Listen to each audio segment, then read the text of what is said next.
These are the VRS Direct Force Pro pedals. So it's a high-end product, stainless steel construction with an industrial aesthetic. Very, very adjustable. All three pedals, the pedal faces in terms of height, depth, angle are fully adjustable, and overall pedal angle is also adjustable.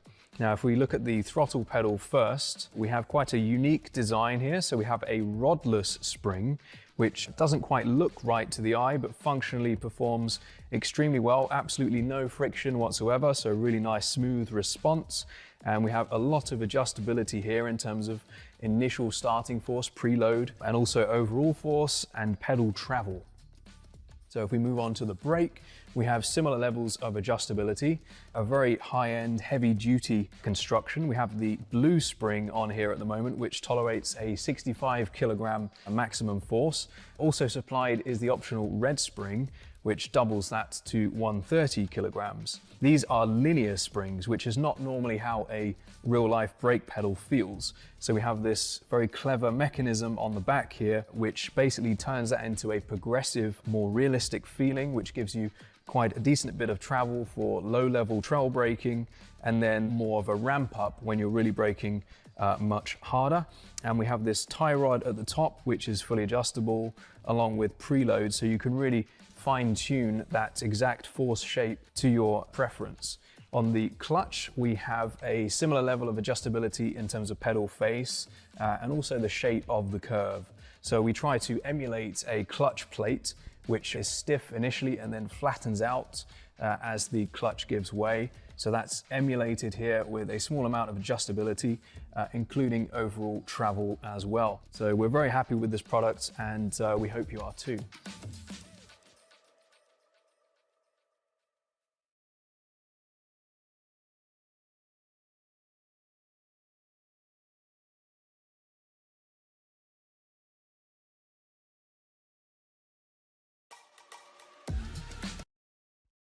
Racing isn't easy, but experiencing it is. iRacing puts you in the driver's seat with the industry's leading sim racing game. Drive on laser scan replicas of the greatest racing circuits from around the world. Go head-to-head against other drivers chosen by skill-based matchmaking to ensure competitive racing at every level.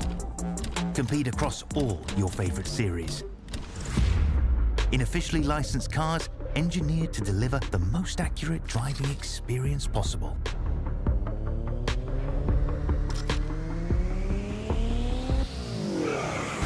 Join a race or host your own with players from across the globe. Race against the computer or in a league with friends. Feel the thrill behind the wheel. Visit IRacing.com.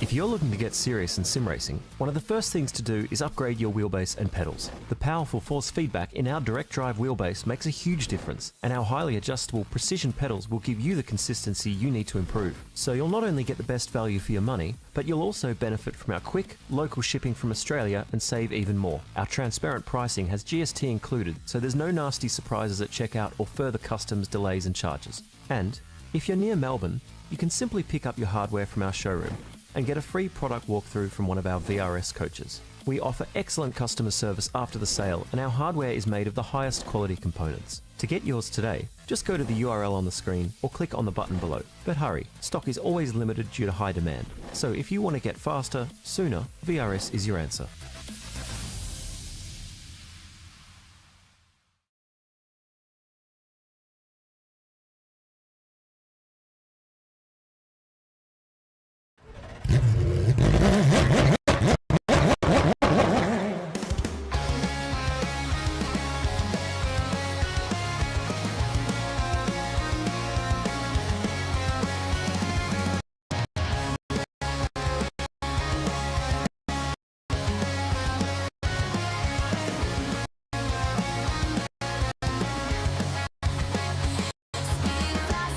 Control, thought thunder, through the danger, through the pain. Only one thing to get to victory lane.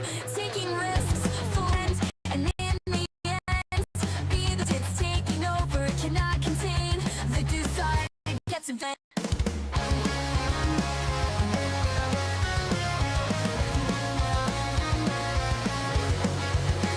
I hear the echoes of the past, the roaring ghosts that never last. But here I stand, the finish line, one last race, one last time.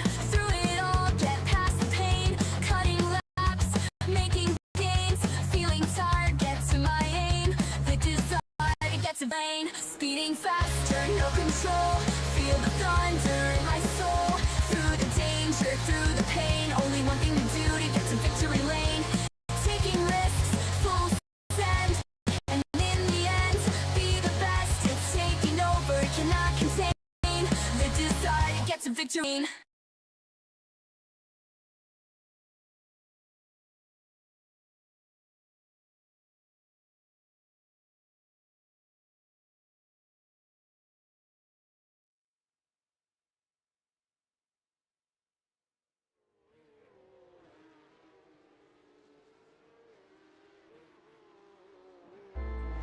Good evening, good morning, good afternoon, ladies and gentlemen, and welcome in to Infinity Broadcasting, and welcome in to the iRacing World Challenge presents the VRS Virtual Racing School Porsche Cup Series for Season 3, Round 3, as we finalise our weekend here out at Chicago Street Course. Hamish Munro here with you this evening to bring you all the action through sight and sound. Once again, right here on the Infinity Broadcasting channel. If you're watching for the first time or you've been here for a little while and you haven't done so already, be sure to hit that like button, that subscribe and that bell icon too, so you're notified whenever we go racing here on the channel. The weekend started on Friday night as we brought the Rodnock Cup cars to this circuit, the next gen NASCARs in fact. What was a chaotic 30 laps around here at Chicago. Tonight we bring the Porsche Cups for a sprint round, and if you're joining us for the first time or you haven't seen what a sprint round format is before, it's a 20-minute heat and a 40-minute feature with an inverted top 10 based on the finishing positions of race 1 here this evening. Last week out at Bathurst, it was pure chaos in the rush round, as we often would expect it to be. Not at Bathurst last week, wow. At Homestead, Miami in the rush round. I have Bathurst on the mind, apparently. This weekend is the Bathurst 1000. But it is going to be one hell of a contest here tonight out at Chicago. It is going to be chaos ensuing once again. Could be an early drop round for some drivers. There are a couple who are away. Obviously, if they've travelled out to Bathurst already, or if they're getting prepared to travel out to Bathurst this upcoming weekend, then we may be missing a couple of course too. But there's also a chance that drivers will make mistakes tonight at Chicago, and they set themselves up to only have one more drop round left in their back pocket, remembering that they have 2 across the season. As it currently stands coming into this race, this is how the standings are lining up. Sam Muir, the defending champion, leads the way on 519 points. Stefan Lawrence in P2 in the championship has impressed thus far in his first 2 rounds. 486 points currently on the board. He's leading the Silver Championship, but at this stage, with him second in the championship, if he would remain up there in the top 5, he'd very likely get reclassified into Gold Class before next week for round 4. Daniel Benefield in 3rd position at the moment on 482 points. Alan Dawson and Gordon Marshall in the top 5 right now. Brady Stanley and Logan Howard ahead of Damien Cairns and Rodney Golan. Matt Howard and Ben Pedersen equal 10th position. Ben copping a 30-point penalty last week for the antics out at Homestead, Miami. That included a 25-point penalty for not being able to serve his drive-through out there before he got disqualified, plus a further 5 points for hitting a license point threshold as well. So that's really dropped him back quite a few positions. Dean Reddit leads the way for the bronze class at the moment in P12. Ellie Gardner, Angus Lawford in behind. John Akers is P2 in that bronze class. Alex Schuler, Harry Dodds, Jake Burton, Kurt Chapman, Paul Wilson make up the technically top 20, because Paul and Kurt are equal on points, so they are equal 19th position. Tim Nicol, Craig Schultz, Jordan Ferguson, Gary Watson, Barry Punter for the top 25. Simon Mazzomo, Jared McLeod, Russell Papperell, Wiley Blair, Jack Anderson, Jamie Fleming, Alex Mateus, Stacey Boyd, Matt Parker, Shannon Fever and Greg Levine make up our championship standings at this stage of the season. Let's have a quick look though at our track map to give you a nice little preview of what is bound to be chaos ensuing here this evening out in Chicago. If you caught the action on Friday, you know just how chaotic it can truly be around the streets of Chicago out here in the Windy City.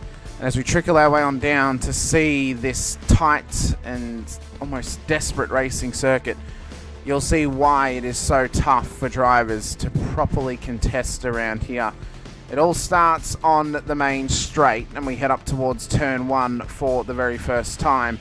It's then the run up towards turn 2 and down through 3 and 4. Now, the first 2 corners are a hot spot for incidents early in the lap. Turn 4 and 5 is in the next hot spot. It's the first of the 2 Arby's alleys around here at Chicago. Turn 6 is one of those hot spots as well. Same with turn 7. Both, majority of these corners are hard braking zones, so you often see either a lot of dives from drivers. It ends up poorly for them, or you see them making self-made mistakes and they end up in the wall and the track ends up becoming jammed. The run-up then through 8, 9 and 10 towards the second of the Arby's alleys into the braking zone of turn 11 and then up towards turn 12 to end out the lap. The pit entry and exit is going to be quite tough tonight. The entry is one of the tougher entries as you come around turn 12. You then get a hook a direct right to get into pit lane.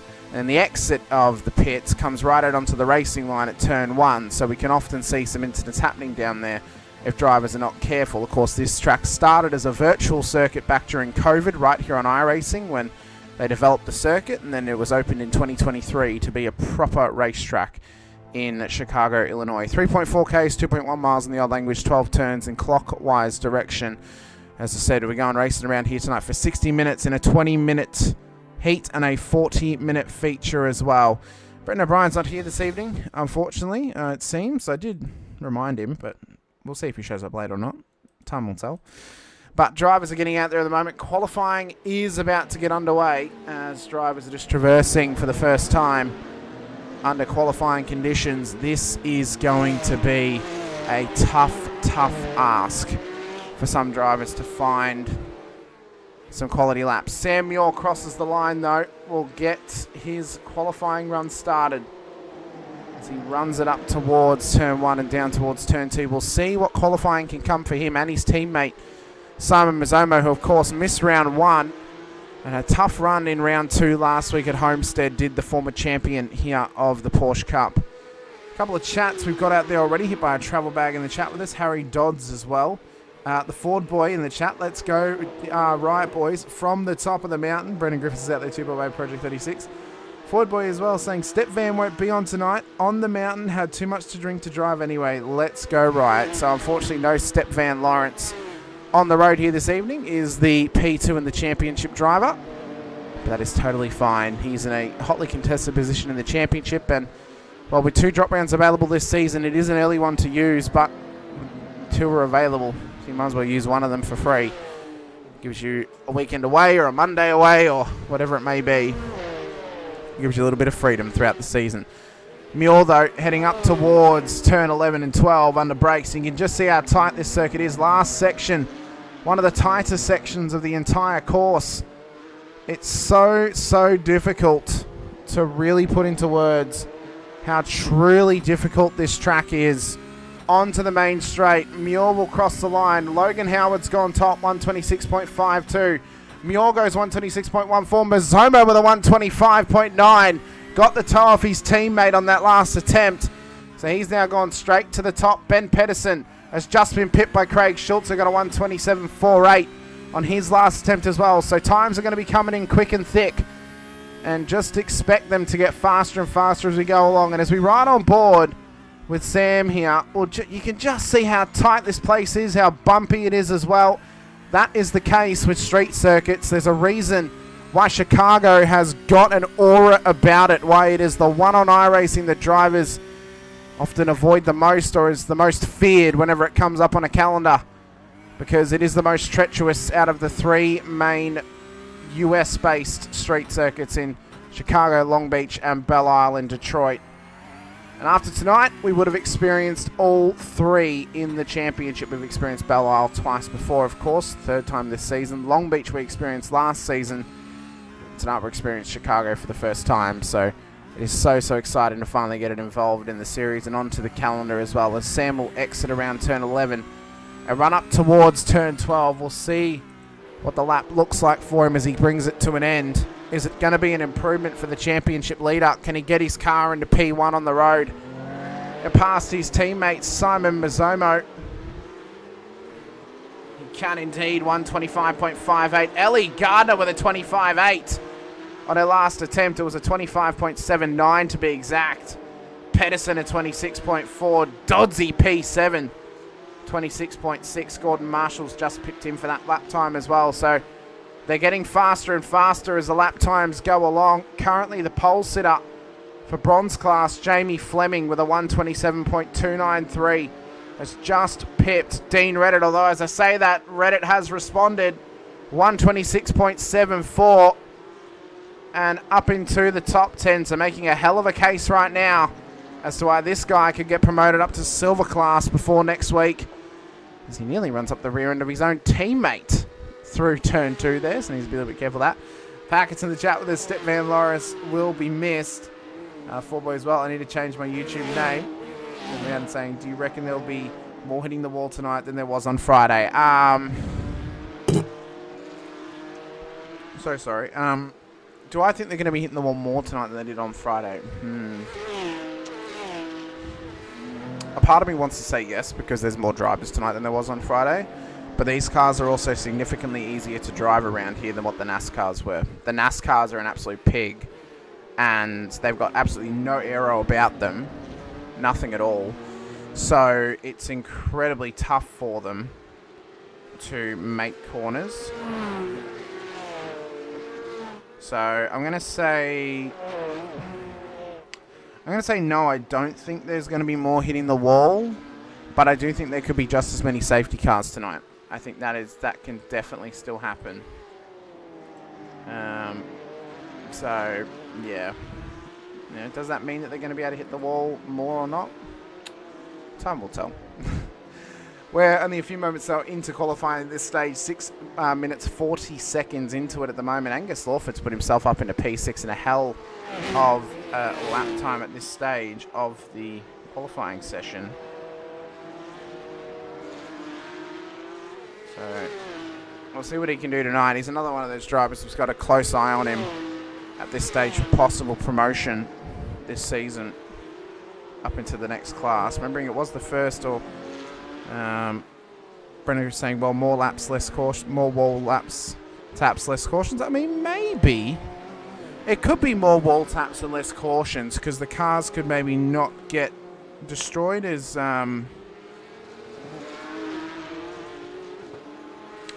could not be I suppose it could not be destroyed as easily maybe if they just tap the wall. I don't know. I mean, in Chicago, you can never really determine how chaotic it truly can be. You can only just say it's going to be chaotic.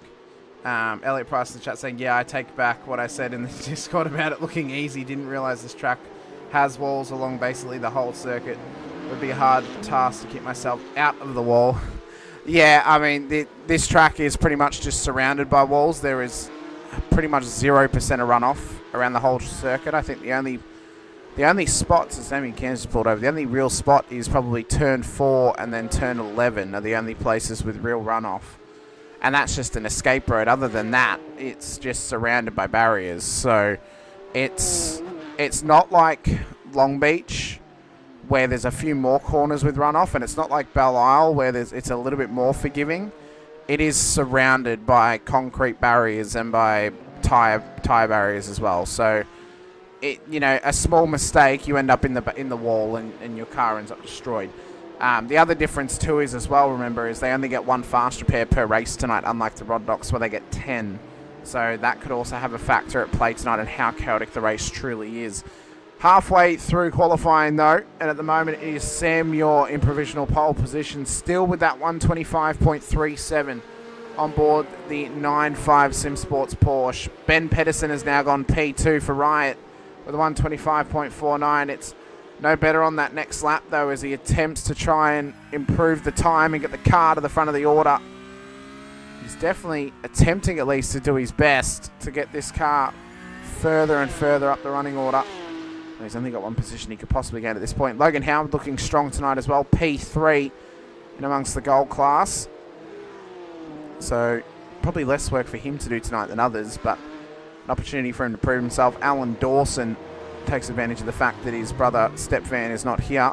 Oh, was that there with Simon Mazzomo in the wall down at the exit of turn 1. So he's just had a tail back to pit lane and get himself prepped to continue on here in qualifying.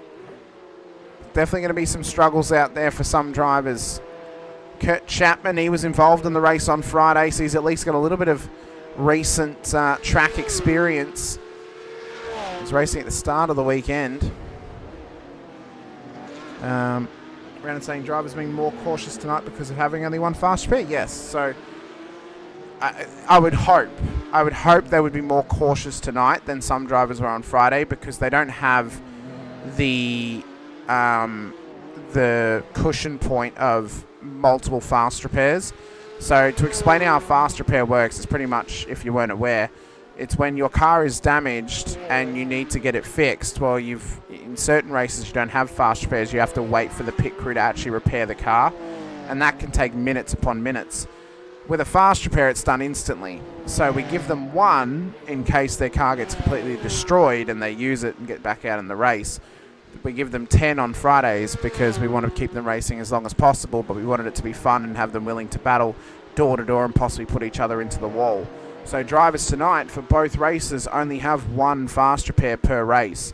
So they've got to be more careful in where they place their car in the hopes of not destroying it, because they only have 2 opportunities to destroy the car before their race is evidently finished.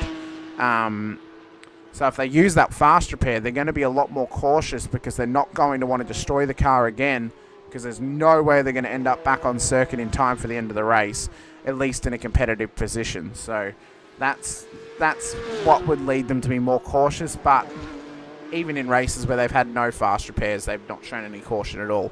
And that's just in iRacing itself. So you can never quite tell when a driver is truly going to be cautious out there, and how they're going to take it as well.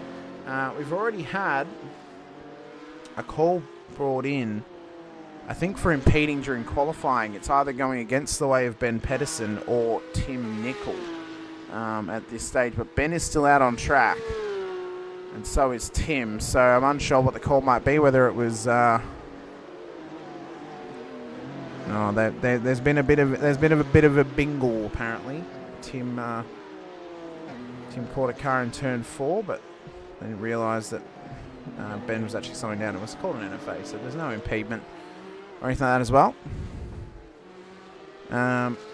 Step in the chat. Alan not going to win it. Dawson is going to win tonight. Okay. Well, we'll see if Dawson can get himself a race win here at Chicago. We've only got a few minutes left here in the race, or in qualifying I should say, this evening. 2 minutes and 15 seconds just about.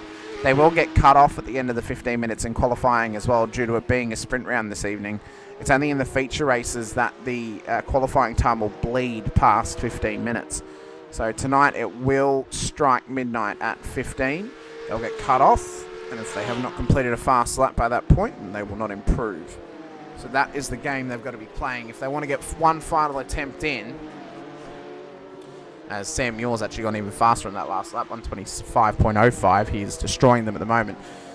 If they want to get home prior to the session ending, the latest they can start a fast lap is a minute and probably arguably 27 seconds before the end of the session, which is around about, 7 seconds ago. So if they were going to get out there and get their final lap time in, they had to have been starting their lap only a few moments ago. So this will be the end of the session for these two drivers of Kurt Chapman and Sam Muir.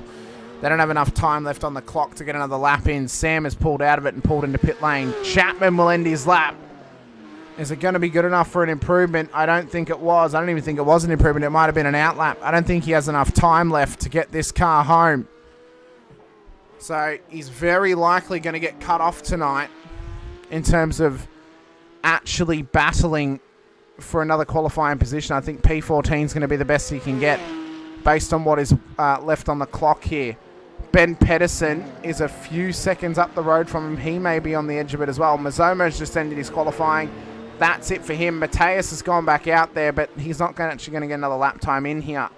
He's just going to have to traverse around for a little bit. He'll get cut off at the 15. Barry Punter. Oh, big slide into turn 8, and that's done for him. As Angus Lawford crosses the line. Does go slightly better. Remains P7. So Chapo's qualifying will be done. Pedersen has got 10 seconds to make it to the start-finish line, and he's realised that qualifying's done for him, so he's never going to make it. Schultz, he's got a few seconds left. He's not going to quite get there. He'll be a few seconds too short, and qualifying is done and dusted at Chicago. There's the giant bean.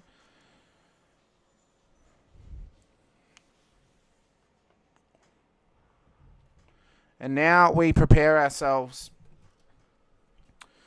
for what is bound to be an impeccable race on our hands. Starting grid for race 1 will be as follows. Sam Muir will start pole position ahead of Ben Pedersen with Logan Howard in the top 3. Ellie Gardner will start on the second row of the grid. P1 for the silver class ahead of Gordon Marshall and Simon Mazzomo for the top 6. Angus Lawford will start alongside Matt Howard with Alan Dawson and Brady Stanley, at the back end of the top 10. Harry Dodds, Dean Reddit then make up the 6th row of the grid.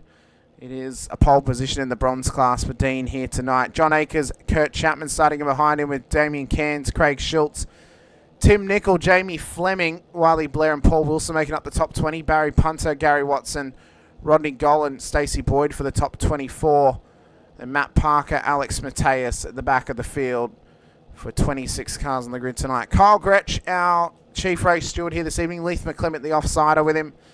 And then the safety car driver, Lucas Burt, once again here out at Chicago. So it's going to be chaos. Maybe a little bit controversial as well.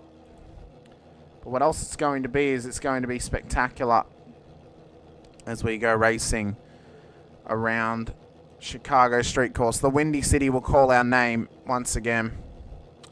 Tim Lawson in the chat, giving the love to Tim Nicol. Bit of Tim on Tim action. Great to have you out there, Tim, with us. Watching along as well. And anyone out there who is watching along at home, get in the chat with us. Let us know your thoughts. Let us know any drivers you want to keep an eye on throughout the racing here this evening. And if you're new here, click the like button and subscribe, the bell icon as well, so you're notified whenever we go racing. There's plenty more action to come this season, including next week, 60 minutes around Road America in our next feature race of the season. It is going to be a spectacular affair next time out. And later on this week as well, the Rodnock Cup will remain in Illinois as they go over to Chicagoland Speedway before they move on to their next state of discretion. So big pressure on some drivers to perform this season across the IRWC, including Porsche Cup and the Rodnock Cup as well. But time will tell who reaps the benefits. There's Sam Muir on the pole, ready and able to try and get himself to a solid position here tonight. He leads the championship into this round, does the Melburnian, and he'll be hoping to lead it coming out of Chicago as well. Will the number 1 driver. He's been dominant ever since he first stepped foot in the IRWC. Put the sword to Simon Mazzomo last season, then became his teammate this season. And now he's putting the sword to the other drivers as well and starting to put the pressure on them. Lights up, though, as we go racing at Chicago. The Windy City calls our name, and we bellow it full of Porsche Cup cars. Race 1 underway, and the run down towards turn 1 begins. Pedersen putting the pressure on Muir into 1. Side by side already, they run through. Got to be cautious of cars in the background getting interlocked together. They've made it through clean. Muir into the lead at turn 2. Great move for him, and a lot of patience being shown already by the front runners. It's the cars further back that have got to be cautious as they run up and around.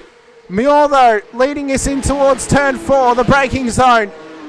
And through Arby's Alley 1 for the first time. Run through turn 5. It was a hot start from Muir. Good start from Pedersen. Howard did well. And Marshall's already gained on Ellie Gardner and moved up into the top 4 at this stage of proceedings. But for Sam Muir, he is doing a hell of a job right now as we run up and down towards, as there's been an incident further back. Multiple cars involved. Matt Howard is off the road down there and into the wall. One of our gold class drivers in the 4 entry. He needs to be careful about going the wrong way that he doesn't get disqualified. May get a black flag for that one, but he has already got a meatball as well. And that there was a big, big incident. Really, it was quite significant for him, but this is how it happened as we end out lap 1. So Simon Mazzomo was racing along down towards 6. So what's happened to Simon? Oh, Gordon. Oh, my God. Big dive from Matt. Massive dive. That put Simon into the barrier. And then that clipped and turned Matt Howard around. I'm sure that's been called into race control.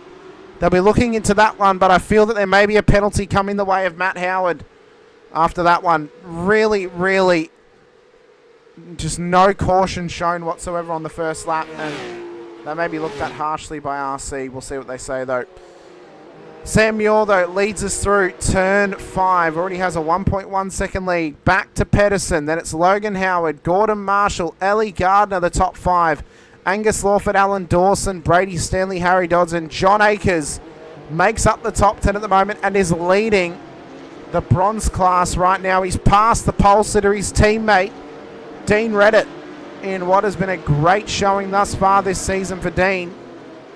He wouldn't have wanted to give up a position so early, but at least it was only to his teammate at that stage of the event. Very, very impressed, though. First few laps, already onto lap 2, nearly onto lap 3. It's been pretty neat and tidy thus far. Yes, we had the minor incident at turn 6 with Howard and Mazzomo. Relatively speaking, though, it has been really, really tidy. And drivers are being really patient out there. It's great to see. As we ride on board with John in towards turn 12 and onto the main straight. He's starting just to try and make some moves now. Chase down Harry Dodds as he puts the pressure on Brady Stanley. Rhiannon in the chat saying, what's a meatball for those who don't know? So a meatball flag is a flag that is thrown and given to a driver when their car is deemed to be unsafe or in need of repair. And what the flag means is you must bring the car into pit lane and get the car repaired. So if you recall earlier, we spoke about fast repairs. So normally when you get a meatball flag, you then bring your car into pit lane, you use the fast repair to fix the car, and the meatball flag goes away. The meatball will only go away when the car has been deemed to have been fixed. That's the only time that it will go away. Oftentimes drivers will get required repairs in which they must come into pit lane and fix the car. That's what a meatball flag is giving them. Other times they'll have optional repairs which will not give them a meatball, but the car will have damage on it. Matt Howard has been given a black flag, by the way, I believe for either the incident with Mazzomo. It was given for that incident. So a drive-through penalty for Matt Howard and given a black flag by race control. So he'll have to come back through pit road once again. So we finish riding on board with John Akers aboard the bronze class. He's tried to chase down Harry Dodds a little bit across the lap. In fact, he's hot on the heels now of the 981 car. Brady Stanley just ahead of them too, as well as Alan Dawson. Doing a very, very good job thus far in this one.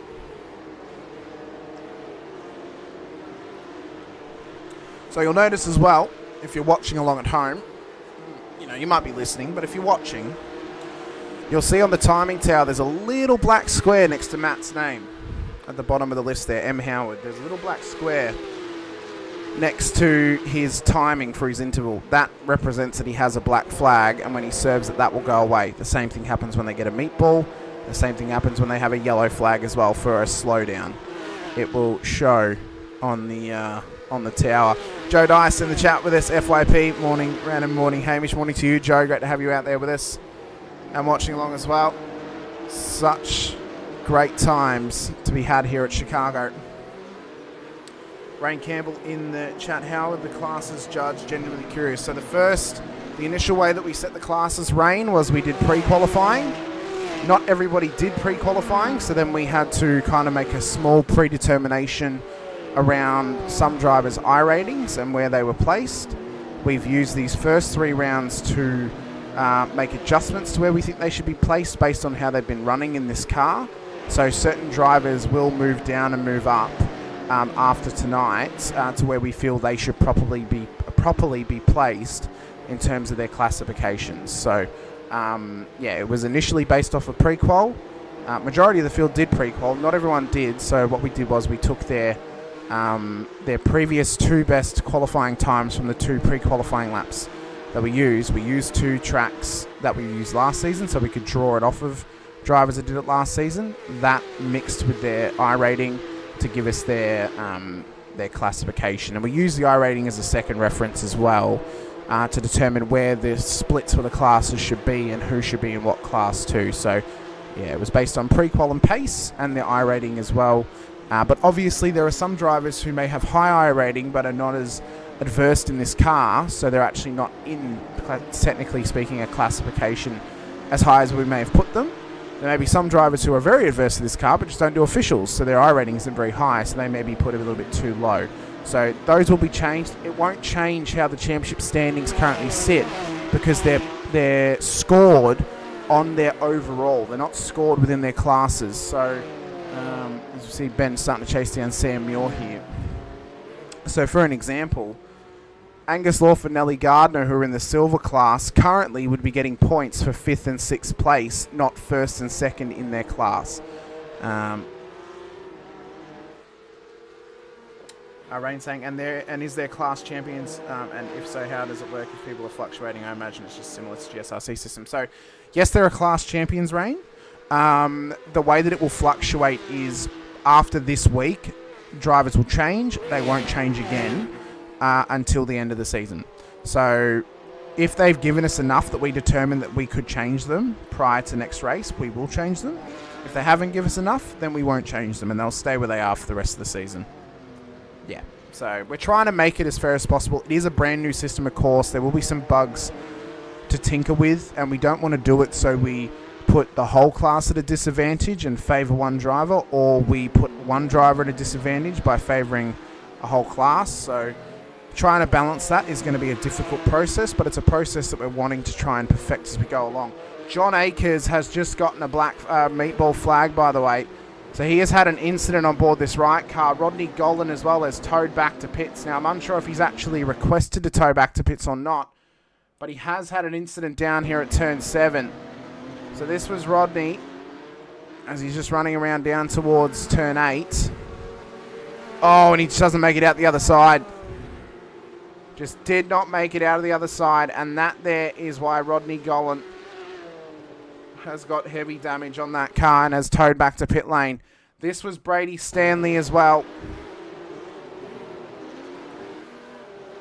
So this was through turn 10. Oh, got really wide there. Oh, and then big lockup. Didn't hit the wall, luckily. Got the car pulled up, but very, very close to destroying that car into the wall. And John is now into pit lane. So he had a meatball. I'm unsure why. I haven't seen any incidents that would indicate to me why he would have a meatball flag on board that car, but he has already now used his fast repair at this stage of the race here. I hope I explained that correctly for you, Rain. So Van giving the love to Ben Pedersen, saying he can catch Sam Muir. Well, he's hanging on to him right now. Not giving up anything at this stage as he attempts to chase him down. And as he attempts to continue to massage and apply the pressure onto Sam Muir at the front of the field. As they continue along.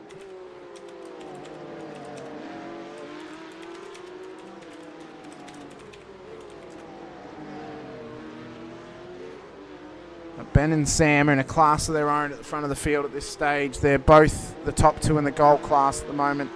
On track, Logan Howard, P3 in class right now. Gordon Marshall, who gets up at absolute sparrow's fart to race with us. Racing from over in the UK. Currently at this stage it'd be 10:30 in the morning, so it's not necessarily that early, but it is a work day technically. It is a Monday, so he gets up to come racing with us. It's a pretty fair effort for him to do that in the morning. Angus Lawford, 0.8 of a second back to Ellie Gardner as they battle away for silver class honours here tonight.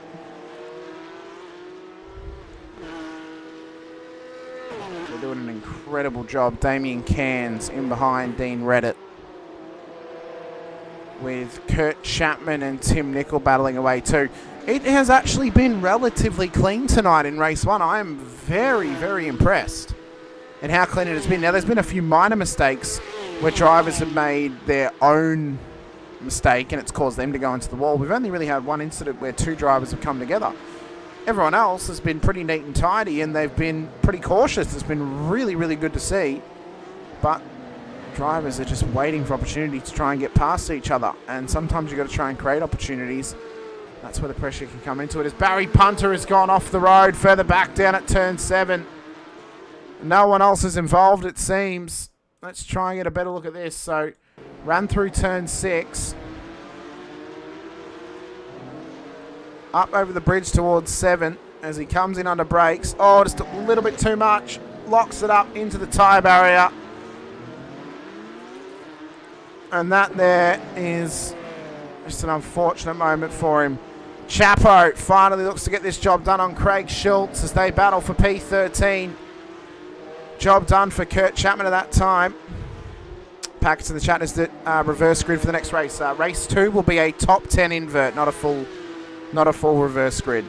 So race 2 will be our 40-minute feature, and it'll be a top 10 invert. So whoever finishes in the top 10 will get flipped around. Everyone else will finish where they will start where they finish here in race 1. So Sam Muir controls the field in a incredible effort thus far. He's got 7 minutes 15 seconds left to run until he gets himself a win here this season. He does lead the championship at the moment. He's been an ever so consistent driver across the first 2 rounds. Technically the first 4 races of the season in the first 2 rounds as well. Barry Self-Punter.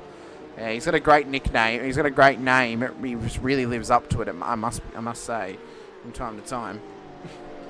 But you know what Sam has been doing really well is he has been looking really smooth tonight. He's looked really smooth all season. Now, he hasn't necessarily been ultra aggressive to the rest of the field in terms of trying to chase down race wins and trying to chase down packs of cars. But he's just been there or thereabouts, doing exactly what he did last season, running a very strong championship sort of run at the moment at the front of the championship standings and in the first 2 rounds.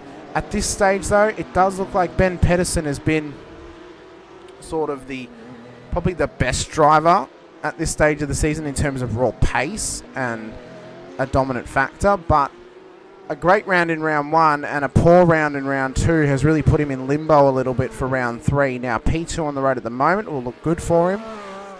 We'll see where he lands after the drop rounds are counted in 2 weeks' time.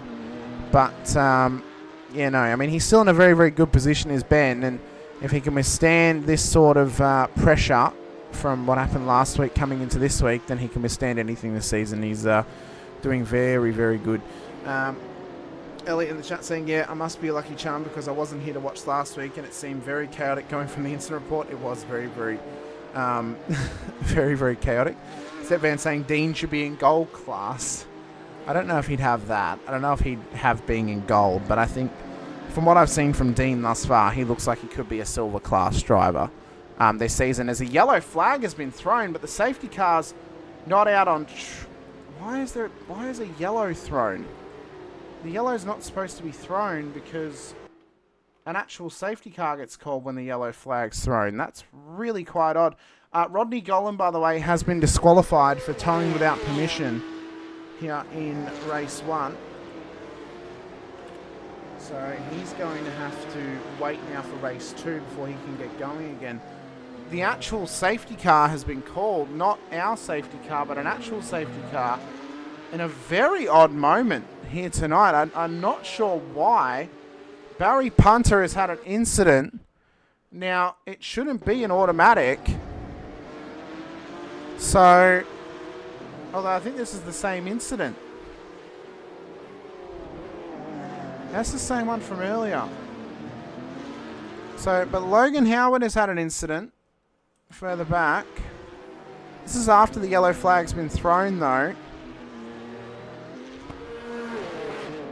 I think it's actually happened down at turn 8. It has happened down at turn 8. That car has been into the wall hard.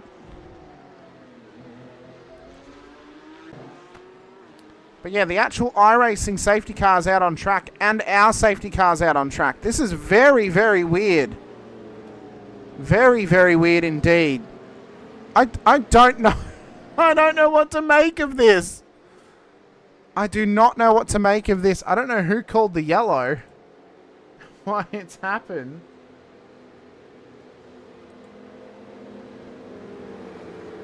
This is really quite odd.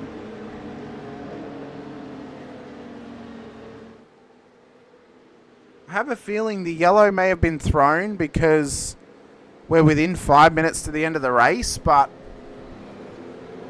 this is a very weird... So I might have to drag the CRS in here just to confirm what's happened.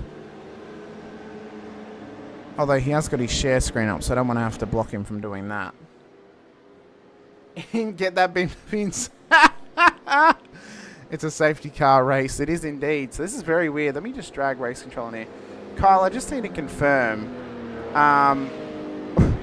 What? I think this is an issue with iRace control.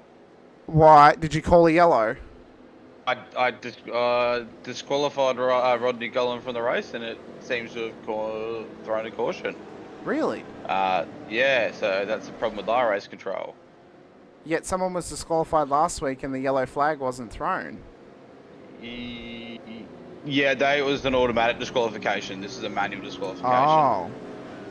So this is iRace control problem. Okay, what you can do is, Kyle, is you can set it so when it comes around, set it to 1 to green in iRace control. I've never even... end? Yeah, do end and it will bring the safety car in. It's not letting me. Okay, let's try and fix this. I don't even know if I'm an admin in this session. I should be.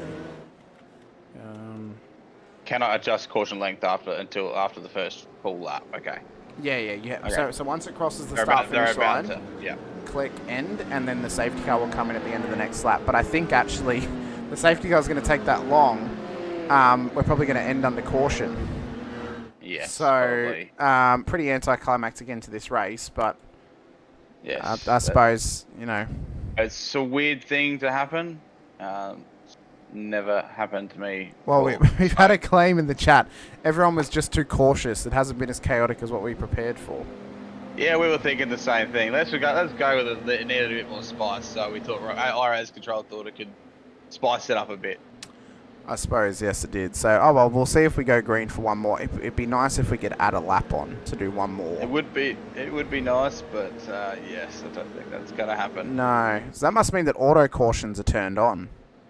Yeah, I'm trying to find where that is in the settings. It would be the server settings, so we couldn't change it now. Yeah, okay. But if auto cautions are turned on, people who got meatballs should have caused a caution. You'd think so. That's very odd. Very, very odd. odd. There's been a few of them, so... There have. All right, well, let you get back to it. We're not going to use that. We're not going to use that this way anymore. So no, I suppose then if someone has to get disqualified again, they can just have a drive-through or a stop. Yeah, we'll do it manually through without IRS control and see if that works. Okay, no worries. All right, thank you, Carl. Thanks, mate. Thank you. Oh, very weird and interesting way for us to end our first race of the evening. It will end under safety car when we get to the start-finish line. It will be Sam Muir ahead of Ben Pedersen, Gordon Marshall, Angus Lawford, Ellie Gardner, Alan Dawson, Harry Dodds, Simon Mazzomo, Dean Reddit, and Brady Stanley for our top 10. It's going to be the shortest run to the start-finish line in history because the safety car will come in, we'll get the green flag, and then as they cross the line, it will end the race. So this is going to be a very, very weird end here at Chicago. Could you ask for it, though, to have ended in a more Chicago way possible, under pace car? It's a very, very interesting scenario to be in for this to happen. So the drivers will prepare themselves for the 100-meter dash to the checkered flag. All you can do is laugh. All you can do is laugh and have a good time with it. Race 2 is going to be coming up shortly, though. 40 minutes of racing. You classify it as a red flag, I suppose. The race was red flagged, and how they finished, they finished. Maybe that's the determination that we're going to put onto it. I don't know. What it will mean is, though, is Brady Stanley will start pole position of race 2, unless he is somehow passed by Damien Cairns prior to the start-finish line. Sam Muir will start P10, and he will get the race win here in race number 1. So as they come up and around turn 12, pace cars in. Full bore they go, and it's to the checkered flag at Chicago. All done and dusted. In the end, it all came down to a 100-metre sprint to the start-finish line. So, the car wanted a pay rise after last round, poor bloke.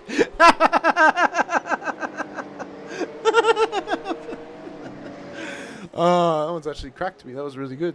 So they'll end it out after a safety car period, and we'll get into our warm-up session. So it was Sam Muir who came home in first place in race number 1 here this evening. He'll start P10 in race 2. What a weird way to end it. That is honestly the first time I've ever seen a race end under safety car like that. That's wild, absolutely wild. But that one was not in our control. That one just happened because somebody got disqualified. So not much more we could have done about it, unfortunately. What it will mean is, though, we'll get ourselves prepared for race 2. Warm-up session will go ahead, and we will look ahead to race 2 once again. There's our race winner of race 1, Sam Muir. Drivers getting back out there right now to get themselves prepared for race 2 in the warm-up session. We're going to take this time to go for a quick break, get a quick little refreshment, listen to hear from our sponsors very quickly as well. Don't go anywhere. Race 2 is going to come your way very quickly right here from Chicago Street Course as we end out our Chicago weekend here in the Windy City. We're back very shortly with more of the VRS Porsche Cup Series. Don't go anywhere. Race 2 is coming your way very soon.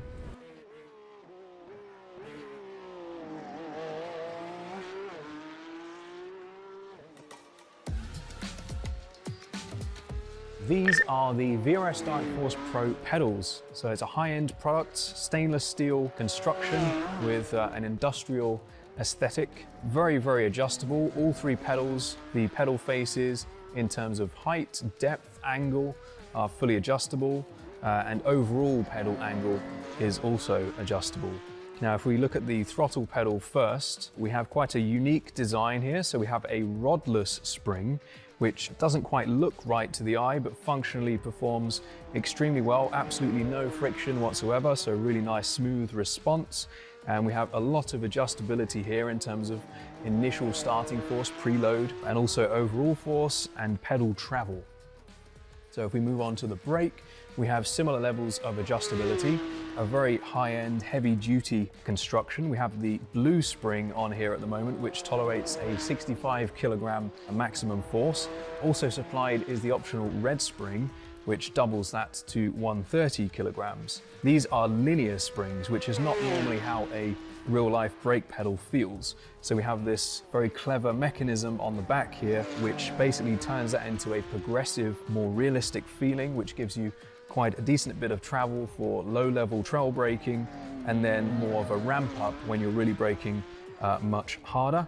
And we have this tie rod at the top, which is fully adjustable, along with preload, so you can really fine-tune that exact force shape to your preference. On the clutch, we have a similar level of adjustability in terms of pedal face and also the shape of the curve.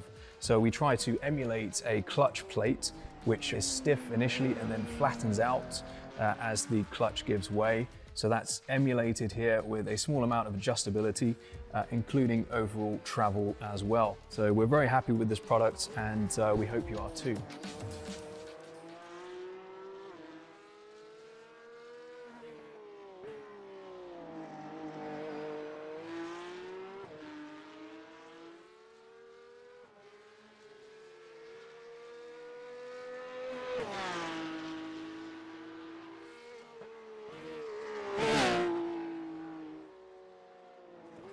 Welcome back into the VRS Porsche Cup Series, ladies and gentlemen. A big thank you to VRS Virtual Racing School for being the title sponsor of the series. And thank you to all of our other series sponsors as well, including SPP Graphics. If you want to get your dirt bike to look as sexy as possible before you cover it in mud or put it into a tree, then send Johnny over a message on their Facebook page and he will get you sorted. Thank you as well to us here at Infinity Broadcasting. We help bring the action to you every single week, and it is my pleasure to bring the racing to you every single week as well. So hit that like button and subscribe, the bell icon as well, so you're notified whenever we go racing. You're not only helping support myself and the broadcasting channel, you're supporting the leagues that we broadcast as well, both of our IRWC and the V8 Veterans. And as well to Black Heart Designs as well. We've just come into a new iRacing season. Leagues are currently happening, but it's perfect time to get your orders in and get some liveries done up for you for the start of 2026. Season 1 of 2026 begins in December. You've got 2 months to get your cars getting freshened up and looking sexy prior to going simulated racing once again. To send myself, Hamish Munro, a message over on Discord or on Instagram. Instagram handle is at @HM_injexion, and that is at @HM_INJEXION. We'll have a chat, get you sorted, get you a good deal, get you some sexy looking race cars going forward for 2026 as well. Chicago Street Course, though, is going to be, well, a good test for us in Race 2. Race 1, less chaotic than what I thought it was going to be, I'll be completely honest with you. It was very impressive in actually how clean it was, and to end under safety car was the most Chicago way possible it could have ended. But the Windy City has welcomed us in with warm hearts and warm arms across the last weekend, and we're so thankful to be here for this weekend of racing as well. Brady Stanley, though, will start pole position of race 2 ahead of Dean Reddit in second position. Simon Mazomo, Harry Dodds for the top 4. Alan Dawson in P5 ahead of Ellie Gardner in P6. Angus Lawford, Gordon Marshall for the top 8 with Ben Pedersen and Sam Muir for the top 10. Damien Cairns, Kurt Chapman will then make up our top 12. With Craig Schultz, Tim Nicol, the top 14. Wiley Blair, Paul Wilson ahead of Jamie Fleming and Barry Punter for the top 18. John Akers and Logan Howard for the top 20. Alex Mateus, Gary Watson in the 11th row of the grid. Matt Howard in P23. Stacey Boyd, Matt Parker at the back end of the field. I should probably actually remind them that... where is Rodney Golan? Actually, I think he might have left the session. Okay, then. So Rodney has actually left the session after he got disqualified on that last incident. That's fine. He's not out there at the moment. What that will mean is, so Brady will start pole, head of Dean, and there's Mez in behind them too. So there's going to be a little bit of chaos possibly to come our way off this race start with the reverse top 10. Interesting to see how this plays out for them and who reaps the benefits for it as well.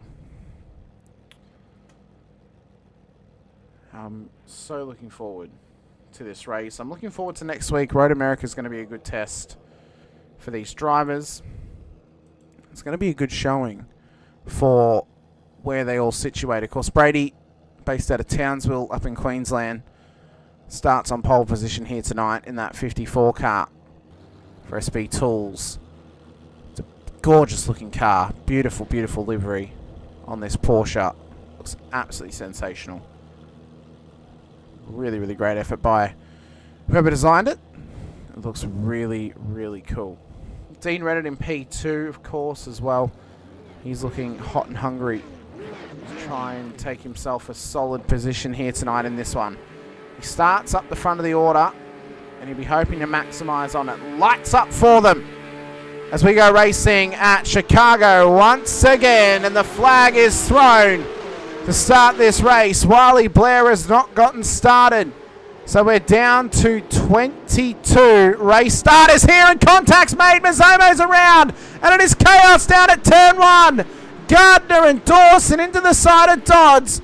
Mazomo's been spun round as well, and that's the kind of chaos we expected to come out of Chicago here this evening. That was wild down at turn 1. And as I said, that's what we expected. That is the sort of chaos that we expected to come our way. I believe they've all gotten going again. Doddsy has. There's Mazomo, Gardner and Dawson. Mateus has made up some spots now. So's Watson and Akers and Punter. And Paul Wilson, Logan Howard, Matt Howard, the cousins racing together. Jamie Fleming is outside of the top 10. And then there's Craig Schultz, Tim Nicol, Ben Pedersen, Damien Cairns, Angus Lawford, Kurt Chapman, Dean Reddit, Sam Muir, Gordon Marshall, and then Brady Stanley is leading the way. Elliot said it best in the chat. That's more like it. That is That is more like the Chicago we know. That is exactly like the Chicago we know, I must tell you. We need to have a quick look at this though after the race start, because this was a wild incident, I must say, as they came down towards turn 1. So they got us started, and it all kind of starts with Dodsey as he gets going. So he's trying to get past someone there. I'm not quite sure who it was, but there's contact further round. That's what caused Mazoma to go around, and then Gardner and Dawson have been held up with Dodsey on the inside of the corner. So let's just see. Can we get a better look at it, actually? So here we go. So Dodsey comes in, gives a bit of contact to the right car. That kind of sets off the chain reaction with Mazomo. He then can't turn the corner, and Gardner and Dawson have got nowhere to go. Luckily, a lane opened up right on the inside of the corner, and cars just traversed on through. There's a bit of contact further back with Mez and one of those other right cars as well. But yeah, that blame there has to be said is on Dodsey, because he's made that little initial bit of contact, and that has caused all hell to break loose. I mean, realistically speaking, let's watch this back again. This was down towards turn 1. Under brakes, there you see it there. He locked up, made contact. And I believe this might have just been John Akers and co. Yeah, this was just them getting pulled up and trying to avoid the incident. There's then been another one, though, on the same corner. Only a lap later. Ellie Gardner, Alex Mateus, Simon Mazomo trying to get this move done. So Ellie up the inside, and Mez just locks it up and drills the back of Ellie's car. Mez into the wall. Mateus nowhere to go as well. Neither did... who was that in behind? It was Wiley Blair. He didn't have anywhere to go either in that moment. So just a really tough slog at the start of this race for those drivers. And a couple of them have been involved in incidents early down at turn 1. So this is a bit more like the Chicago we're used to. This is the kind of racer we're used to here at Chicago. And the drivers are being thrown in the deep end right now in terms of tough racing here tonight. Stanley's doing well though at the front of the field in the gold class ahead of Marshall and Muir. Dean Reddit leads the way for the bronze class at the moment. Kurt Chapman in behind him, and Angus Lawford leads it for the silver class at this stage. Joe does saying, can I race in the AM bracket next week? If you want to sign up, Joe, you can. That's up to you. If you want to sign up and race in the bronze class, you're more than welcome to. Packers in the chat, he pizzaed when he should have French fried. Exactly right. Yeah, he should have French fried. He didn't French fried, he pizzaed, and he went straight into the wall. You're going to have a bad time if you do that into turn 1. Hot battle here, though, inside the top 10. It's all being led by Dean Reddit, who I think was given that little knock on lap 1 into turn 1 that spun Mez around. So Dean didn't really have anywhere to go. It wasn't his choice to be involved in that one as well.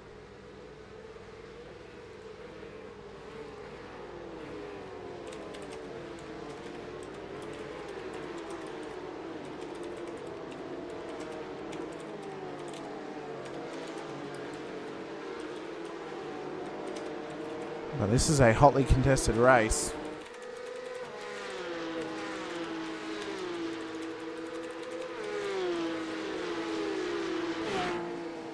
I hope you guys have been enjoying it out there. It has been a fantastic night thus far at Chicago. Been a great start of the season as well. Ellie in the chat, that is really unfortunate. Hope Mez took Gardner out for dinner first. No, I really hope. I hope he did. That would be the gentlemanly thing to do. Hopefully he took Ellie out first instead of just absolutely ploughing the back of that car.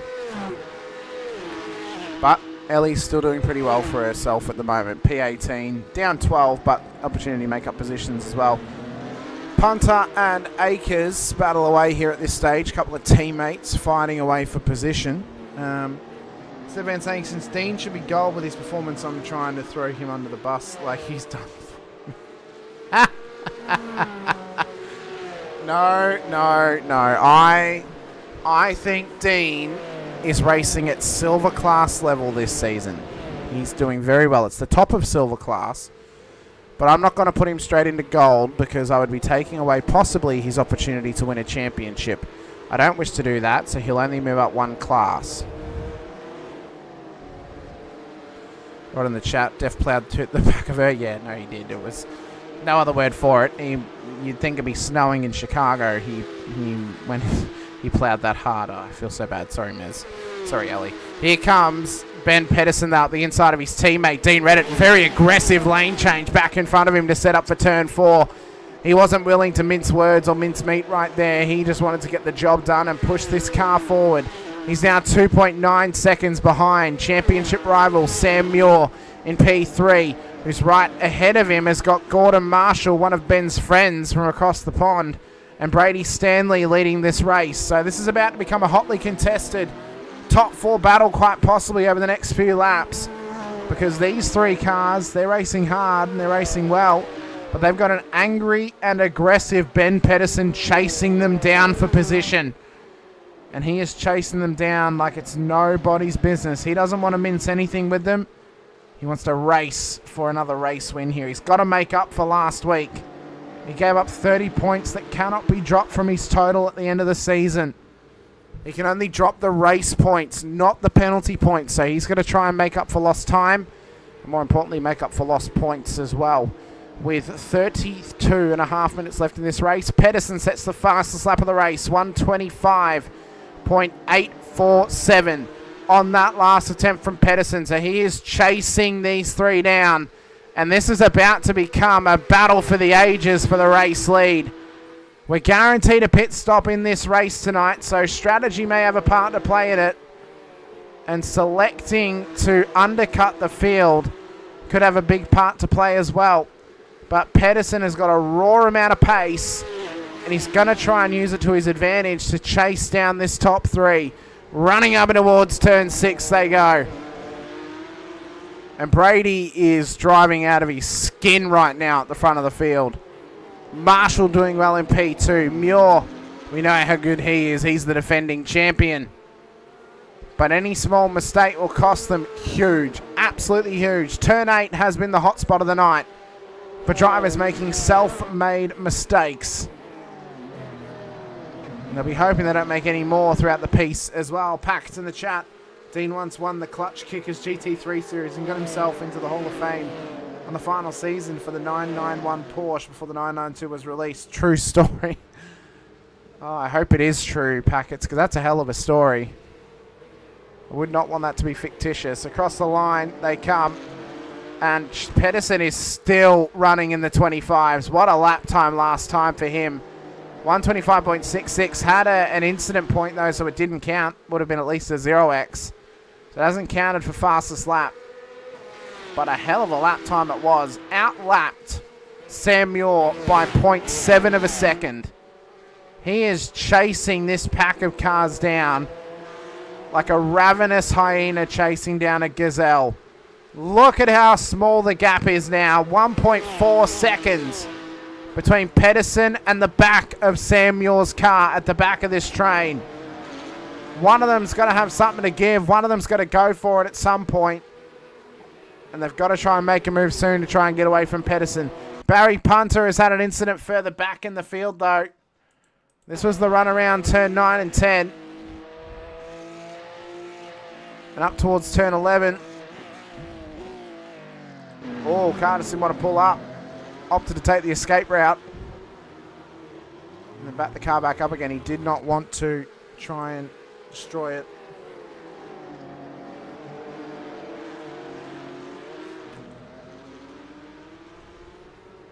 So Stanley leads the way to Marshall, Muir and Pedersen. Gap is now down to 1.1 seconds between Muir and this man, Ben Pedersen. He is chasing them down.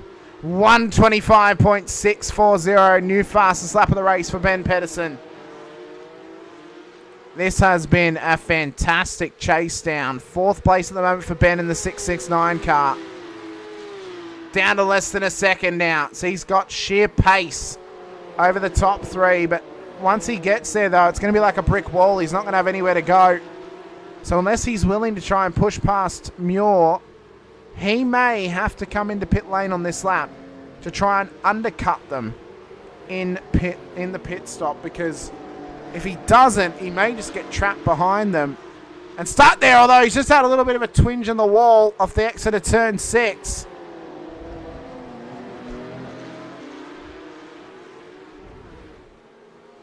Packet saying somehow Ben's car got quicker with damage. Although how that would have happened was Ben would have been frustrated and now racing angry, I'm sure. That would have been the reason why, surely. So if you're Pedersen, you come into pits now, get out of this little train, let them continue running along without gaining any time on you. Get yourself in clean air and then push on and race. But he wants to keep going here for another lap. So eventually he's going to have to do it because I don't know if he's ever actually going to be able to battle Sam for position. He may have to strategize around this more so than just going all out, trying to hammer down on getting a solid performance by battling for P3. Lawford, though, has now moved up to P5. He's gotten past his currently ex-teammate Kurt Chapman. Dean Reddit, P7 at the moment on the grid. Damien Cairns, Tim Nicol. Craig Schultz, the top 10 at the moment. Logan Howard in behind him. Matt Howard as well, so the two Howard cousins racing around together in the white and black machines.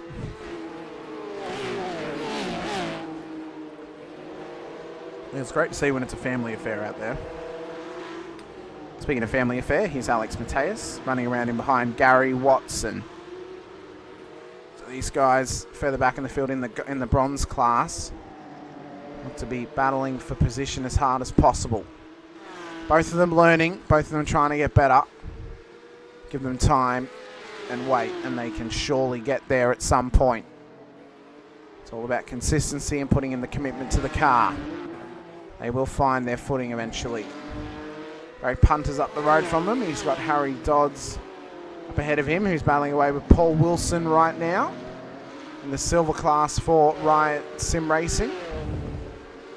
And Simon Mazzomo was involved in that lap 1 incident. What could have been for Mez here in race 2, starting so high up the order, ended so quickly, and now he's on the back foot. Same as Ellie Gardner. Neither of them had anywhere to go in that scenario. It all came down to Doddsy just making an all-out mistake into turn 1. I don't believe any of them actually called it in either. They've just let it go. I thought Doddsy may have actually copped a penalty for that, so I'm unsure.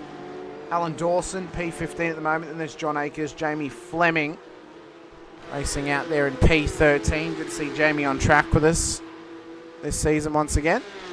Jake Burton couldn't be here tonight as well. I had a message from him earlier. He's watching over at his holiday destination in South Australia. So great to have you message me, Jake, and hope to have you back on grid very, very soon here in the IRWC. Matt Howard and Logan Howard, they're still putting some pressure here on Craig Schultz as Ben Pedersen has finally gotten past Sam Muir, and it was down in towards turn 7. This is how it happened. As we right on board with him in towards the braking zone, it was a big send down the inside. Sam let him have it. He knew he was going for it, and through goes Pedersen. So the race win in this one won't be enough to get Ben the championship lead, of course, but will be crucial points in his championship run if he can get there. He's going to have work to do being behind Gordon Marshall and Brady Stanley, though. The problem for Muir is if Pedersen gets by them, he's got to try and make the move on track, because he can't just continue to sit here and wait and be patient all the time. You know, you've only got 25 minutes left of the race. At some point, you've just got to make a determination and go for the move when you can. Howard and Dodds into pit lane, that being Logan Howard. So both of those guys are in. There's Doddsy there. Haven't mentioned it tonight yet. He has got his camera on for us once again. He's put his football jumper up for us this time, not his washing. So into pit lane comes the Geelong resident. It was Barwon Heads is the exact location apparently.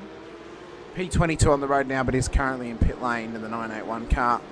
The cause of that lap 1 incident as well, but did not get penalised for it as no one called it in. We can only say alleged. Allegedly, he was the cause, was Harry Dodds. Some others would have you believe he was definitely the cause, though. I'm not going to say who, and I'm not going to name names, but some may claim that. Front 3, though, separated by barely anything at the front of the field right now. It is just around about a second that separates this top 3. In fact, top 4 are within that second pretty much. As Wiley Blair has had an incident, he's actually kept going. I think he was just exiting pit lane, so he just pulled up to let the leaders go past. So this top four are separated by barely anything right now as they battle for the race lead. Brady is doing an incredible job in P1 on the road, and he is starting to possibly feel some pressure here off of Gordon Marshall. Brendan Griffiths in the chat. He's all claiming he was a spud. He did finally put his washing away though, Brendan. He did do that. But he did leave his football jumper there, so I don't know if we can really claim that he put all of his washing away. But he did finally do his washing, which was good to see from Mr. Dodds. Maybe there's hope for him just yet.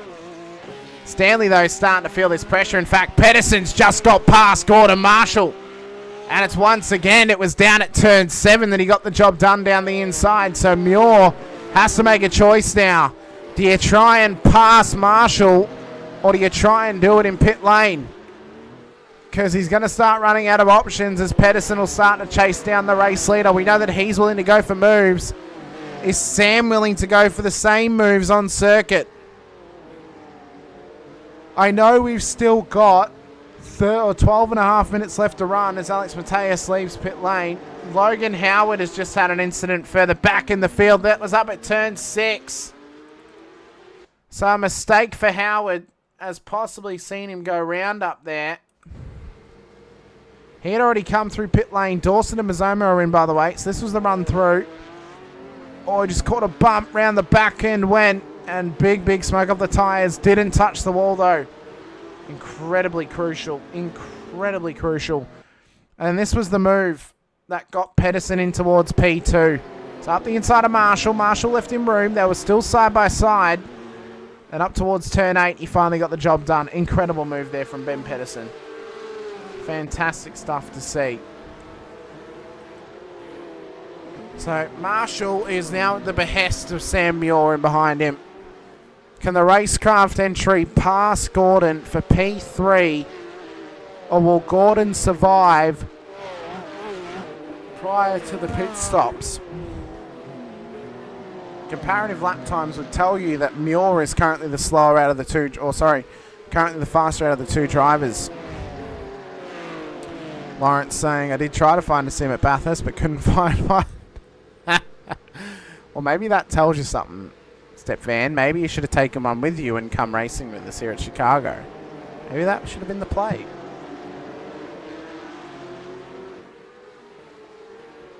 Get yourself a little portable generator, get maybe a Starlink for the internet, take the PC and the rig, strap it to the back of a ute or rent a truck or something, and then go racing when you're up at the mountain. Job done. Be a great time. Tim Nicol into pit lane now. In P14. I know some people have actually done that. They've taken a rig up with them before. I don't know if they've taken a full-fledged PC rig with them though. Maybe just an old PS2 rig or something to play, Toka Racing Cars 2, but still. Elliot Price chat. Nice to see that Ellie is slowly clawing her way back up close to the top. She's doing well. There have been some pit stops though throughout the portion of this race though, Elliot. So she will give up a little bit of time when she does inevitably come into pit lane.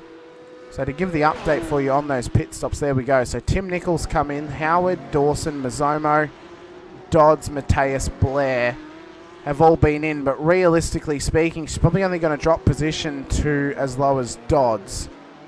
So we'll see where she ends up. It'll only be a couple of positions. Wiley Blair's had another incident, mind you. He is still going though. I think it's just him pulling up to let the traffic pass. And this is now one of the difficulties of Chicago, is the blue flag traffic and letting cars past you.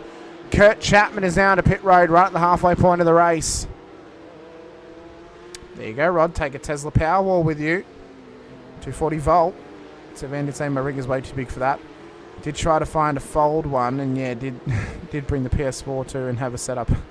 Well, you know, another option could be you buy a caravan and you gut a portion of the caravan out. So instead of having a pointless dining table and bench, you have a sim rig. You know, instead of having a bed, you have a sim rig, for example, in the caravan. But you know, there's options out there certainly. But No, we look forward to having you back, Stefan. Whether that's next week or whether it's the week after, depending on when you're leaving the mountain. We look forward to when you are back on the circuit, though, with us, probably with a gold, or no, I will say with a gold banner on the top of your window going forward. But no, it's been great to see how well you've been performing so early on in the season. 21 and a half minutes done and dusted in this race. We've got roughly 18 and a half minutes left to run. I miscalculated before when I said 12 and a half. It was 22 and a half. Your math's correct, Hamish. Brady Stanley leads the way. Ben Pedersen P2 by just under half a second. He's sitting pretty at the moment. Then it's Gordon Marshall, Sam Muir. Angus Lawford, leads the silver classes now into pit lane on board that Project 36 Porsche. Damien Cairns is also in for Accelerate Sim Racing. And so is... who was that in behind? That was Wiley Blair back into pit road once again. So a couple of drivers coming in to do the pit stops, get the cars fixed up and get themselves on their merry way. We'll see where they all end up in the piece. Gardner's now back up into P9. Unsure how far this will take her though. I think a top 15 is still achievable for Ellie tonight, but unfortunately starting the race in such an unlucky position has really put her rhythm off. So hopefully there's a chance for Ellie to come back here and really start to swing the momentum back in her favour. Looking to stay in silver class for the rest of the season. So that'll give her a good opportunity to continue to work on those skills and still challenge for that silver class championship. And I think she deserves to stay there, doesn't deserve to go down. The only reason she's dropped positions in the first few weeks is she's been taken out by other people. So she still has the pace and the ability to be in this class and compete in this class. So I see no reason as to why she shouldn't remain in the silvers. Barry Punter, Wiley Blair are still in pit lane. Punter's about to leave pits, but he's got the race leaders coming up on him. He's going to have to be careful here of the pit exit. He hangs it out really wide. Here comes his teammate Ben Pedersen, though. Nearly changed lanes right into the direction of his teammate, but he is hot on the heels of Brady Stanley right now and starting to put pressure on him. Big pressure as they run through turn 3 into the braking zone of turn 4. First of the Arby's alleys. Continuing this pressure now through turn 5. Oh, a little bit of a tap at the back of the car.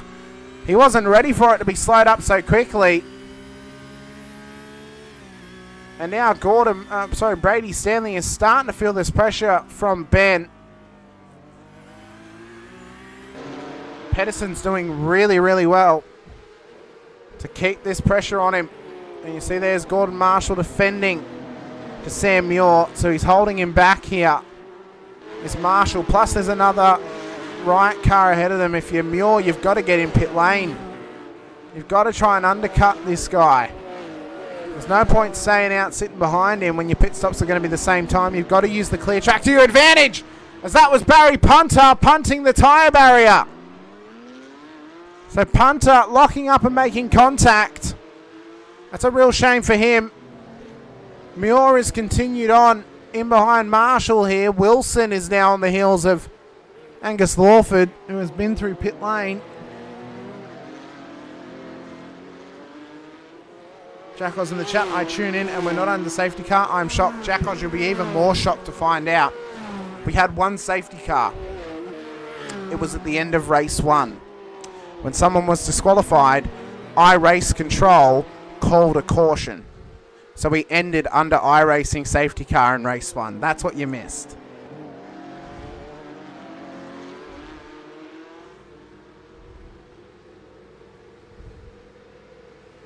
So that there is about as Chicago as it gets. Harry Dodds has been given a black flag as well. I'm unsure why.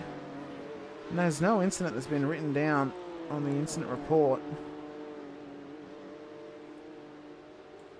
It's very odd why this has happened to Doddsy, but it's a drive-through. Bloomin' Kyle. Well, yeah, no, he clicked on throw a caution. He clicked on disqualify on iRace Control, and it threw the caution. So it was very weird. Matt Howard battles away at the moment here with Damien Cairns. Front runners are in. So Stanley, Pedersen, Marshall all in. Muir smartly goes for another lap now that he has been released. Kyle in the chat, I blame my race control. Johnny Rowe, of course, Kyle. Johnny, where are you on track on Mondays now? We want to see you back out there in the Porsche Cup. Come on. Get it out there. Get racing with us. We want to see you having a run. So Sam is now released from... I told you he's a spud times... okay, got to the instant limit. Okay, that would explain why. So Sam has now released himself from the back of Gordon Marshall. This is fair game and now fair play for him to be released. So he's now going to attempt to at least try and pass Gordon while they're on two separate parts of the track. 25 seconds is the gap back to Marshall, who's actually jumped Ben Pedersen in the stop. He took a 9.7 second stop, did Gordon. Pedersen took 11.2, Stanley a 10.7. So there's a little bit of fuel saving involved in that. But we will see how this now plays out for Sam, who's going to come into pit lane. So the lap longer, has it played out for him? Has it paid off? He had no traffic to speak of across the whole lap. The math says he'll come out behind Ben Pedersen. Has he jumped Gordon Marshall? Into the box. No tyres on that car. Only fuel. How much fuel is it going to be? It's 9.9 seconds. Brady Stanley comes past. Gordon Marshall and Ben Pedersen get him. So it hasn't played off for Muir, and these guys are now on warm tyres.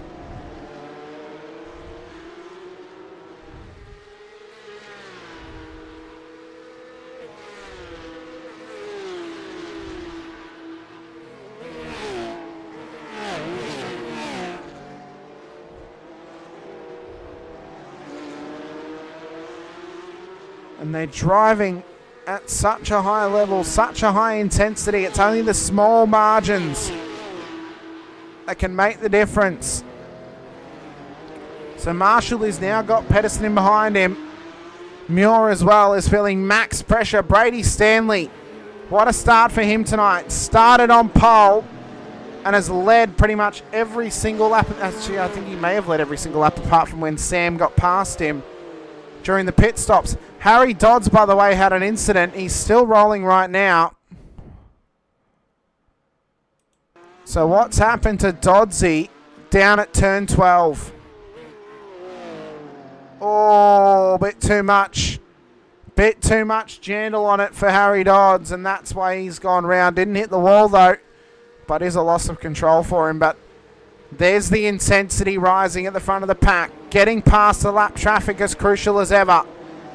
Muir gets past Gary Watson and continues to put the pressure on Pedersen and Marshall just doors him out of the way. He says, "Nah, you're not coming past on the outside. This is my P2. This is my podium. You're not doing me easy like you did earlier in the race." And the fiery Scotsman is defending for his life right now on Pedersen. 30 minutes done. 10 minutes to go. And these guys are putting max pressure on each other. And max pressure on the championship. It's 2.2 seconds up to Brady Stanley now. But this battling is helping him try and get to his first race win of the season on board the SP Tools car. And this is the sort of action that the sprint rounds can bring, but also the street circuits can bring. Unknown race winners, new race winners. Opportunities for drivers to gain crucial points when they may normally lose them. And right now, Marshall is doing the business end of the work for Brady Stanley.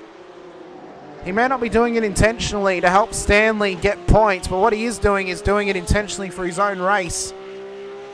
Trying to hang on to P2.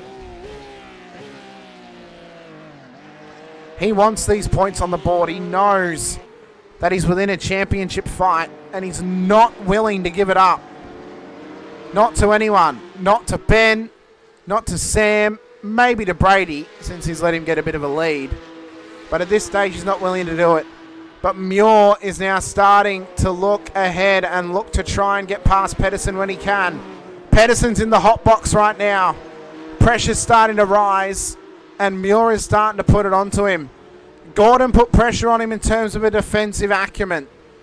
He put the line in saying, nope, you're not getting through. Just hang out, stay in P3, try as hard as you want. And then Sam saying, well, I want P3, so you better nut up and try and get past him, or I'm going to come past you. So they've got to try and figure this one out on the road, and they've got to try and do it clean. They've got 8 minutes to do it. 8 minutes to claim a podium here tonight and to claim some crucial points on the board. Oh, Pedersen's opened the door for Muir. He's now got the inside run down towards turn 12. Lap traffic could have a part to play at it. At the right, car was parked at the wrong spot for Sam Muir. Barry Punter was parked in the worst possible position for Sam to try and get past down the inside of Ben Pedersen. Pedersen now runs it a bit wide. Here comes Muir trying to go through. Punter's gone round in the background. 7.5 minutes left to run, and it's intensifying between the two championship favourites. Pedersen looks to cover the inside straight away. Sam Muir wants the move made. He wants to get the job done. Barry Punter's just towed back to pits.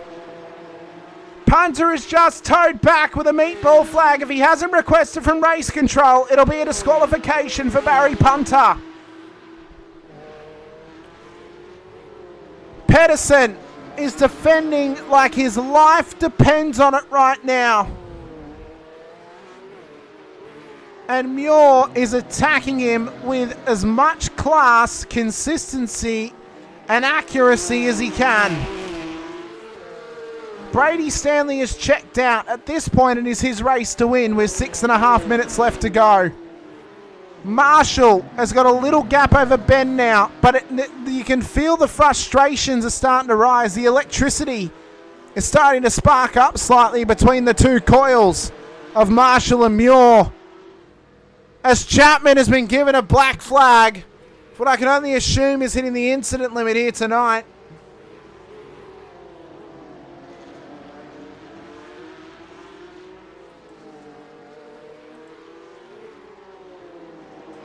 But both drivers, they are driving an exceptional race.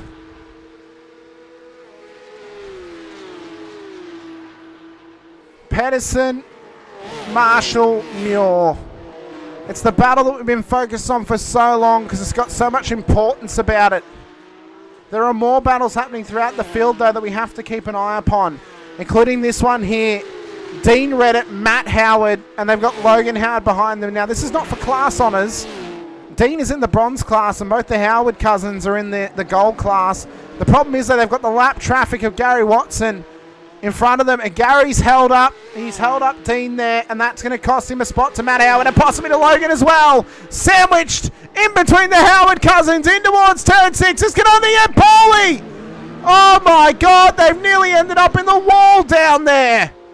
Logan Howard's gotten through. Matt Howard has backed out of it. And Dean Reddit somehow came through, only with a small knock on the car.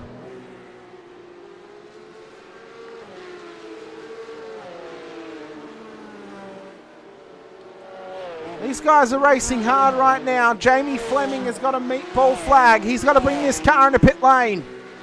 Get it fixed up as best he can. Alan Dawson, Simon Mazzomo, Ellie Gardner. These were the three drivers who ended up in worse for wear conditions at the start of lap 1. They've had to fought their way back up to P12 on the road to get themselves some significant points on the board. Further up though, move for P2. Here comes Pedersen at turn 4 on Marshall. And Muir wants to sneak through as well at turn 5. Couldn't quite get there in the end. And Pedersen has got the job done.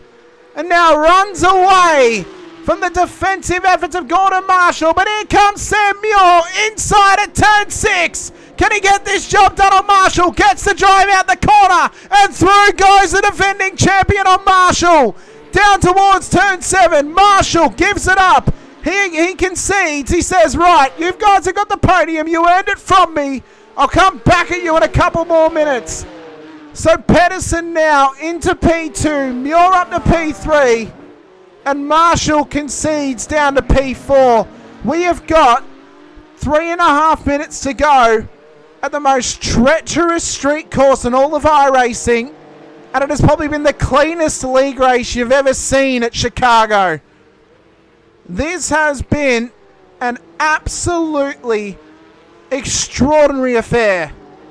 Absolutely extraordinary. Fantastic battles. Not as much chaos as we thought was going to happen. But a fantastic race in the end with 3 minutes left to run. Howard, Reddit, they're continuing to battle.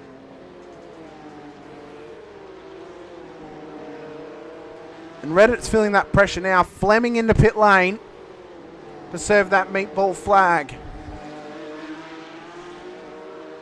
So the three at the front of the field have now just decided, right, let's just reset for a minute here.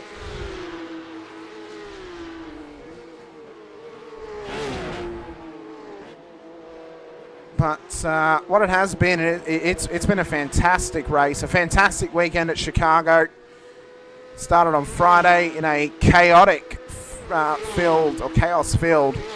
30-lap race around here in the next gens as Matt Howard down the inside of Dean at turn 6 gets the job done.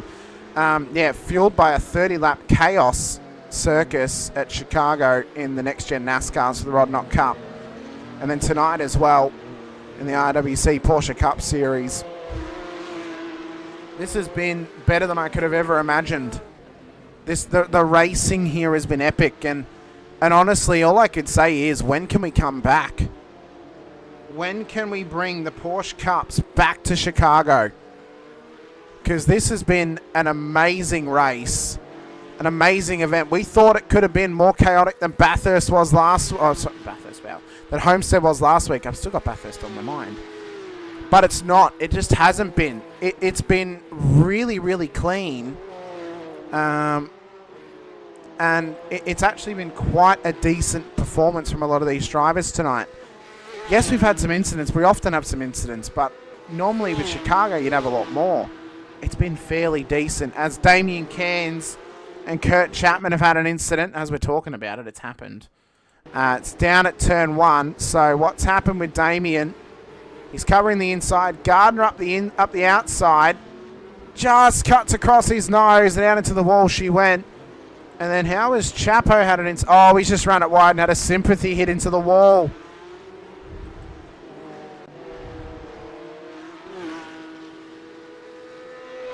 Next week, calendar change. We'll come back to Chicago. We'll stay in the state of Chicago next weekend, or state of Illinois. We won't go to Road America. We'll stay here at Chicago. Gordon Marshall is back in pit lane. Marshall is back in. For what I can only think is he underfueled the car for track position, and he's now realised he's not going to make it home. Because he only had 10 seconds left on the clock. I don't think he expected it to go another lap longer. So he's underfueled that car. He's come in. He's taken a lap's worth. That's now dropped him out of the podium opportunity. So to run through the storyline of how this has kind of gone about here tonight, Brady Stanley has just had a breakout performance here in race 2. Started on pole from the reverse grid, taking advantage of that, of course, of the reverse top 10, and has just come away with an extraordinary performance. He'll take maximum points for race 2 in what has been a fantastic affair for him, it must be said. And he will walk out of Chicago with a smile on his dial and a mammoth amount of points to boot as well. Around turn 12 he comes. And what has been an exceptional performance tonight, Brady Stanley takes the race win in race 2 ahead of Ben Pedersen and Sam Muir on the podium. Angus Lawford will come around turn 4 and take home the race win for the silver class here this evening. And 3 rounds in a row, Dean Reddit will win the feature race. Not only for Riot Sim Racing, but in the bronze class as well. And that there probably seals the deal on where he should be classified amongst this field. What a performance from him. Logan Howard and Matt Howard make it a double top 10 for the cousins. Craig Schultz, Alan Dawson, Simon Mazzomo, what a recovery drive up into top 10. Ellie Gardner, Tim Nicol, John Akers, Damien Cairns, Kurt Chapman, the top 15, ends it all out in pit lane. Paul Wilson, Harry Dodds, Gordon Marshall, Gary Watson, Jamie Fleming, and Alex Mateus at the back of the field. What a race! What a race it was. One of the best we've ever seen on a street course. One of the least chaotic somehow. I'm unsure how that's happened, but it has. But it all started with that chaos there at turn 1. And who'd have thought where we got to at the end of the race that it would come away so cleanly. I'm just going to put a message out to RC. Get our gold, silver and bronze feature winners here tonight.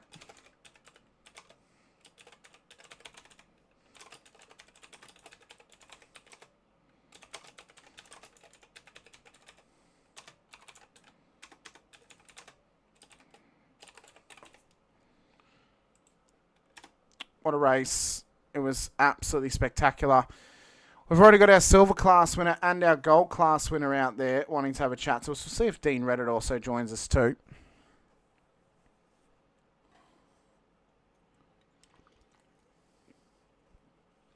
He is indeed. So we'll start out with our bronze class winner on the road here this evening. Let me just get this fixed up.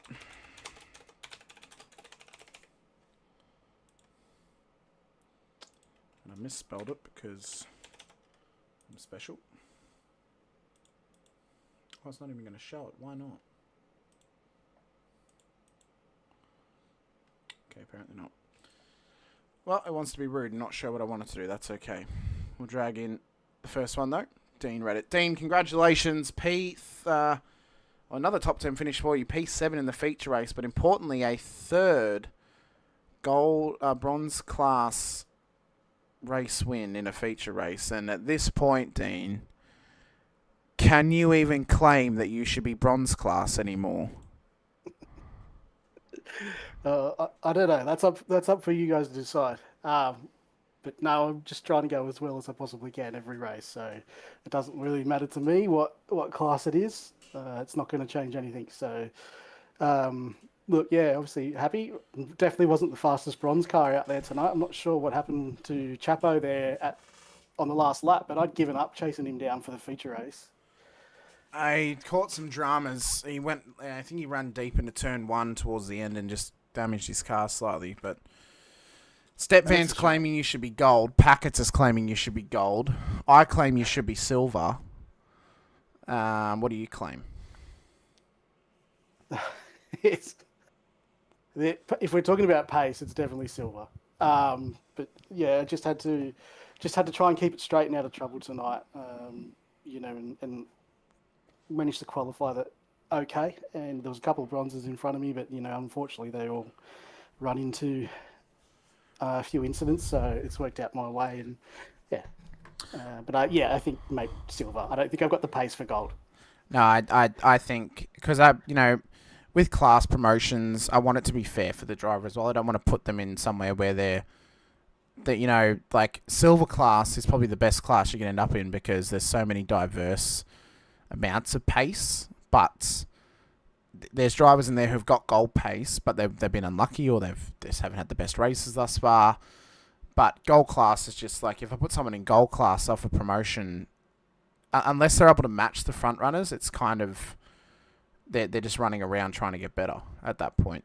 They're not really going to be able to challenge. Yeah, it's natural progression, I think. If you asked any of the gold class drivers that were behind me tonight, I think they would have been quite frustrated. So I just managed to, like I said, it was difficult for track to pass and stuff like that. But pace-wise, definitely silver. I actually could not believe how clean it was. I thought it was going to be a lot more chaotic than it was, and I'm actually very proud of everyone for having probably the cleanest race I've ever seen at Chicago. And that was with the incidents that happened. That was probably one of the cleanest races I've ever seen here.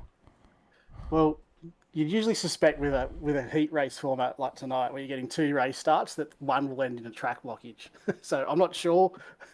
I obviously didn't get to see the whole grid through, but I was just concentrating in my own bubble. But obviously, no safety cars there on lap 1, so that's got to be good. It all worked out well. Well, Dean, congratulations on your efforts and congratulations on your bronze class win as well. Let us know anyone you want to give a shout out to, and for myself and all of us here in the IRWC. Congrats on the performance and best of luck next week when we go racing out at Road America for 60 minutes. Perfect. Thanks, Hamish. Yeah, as always, thanks to you guys and the team behind the iRacing World Challenge League.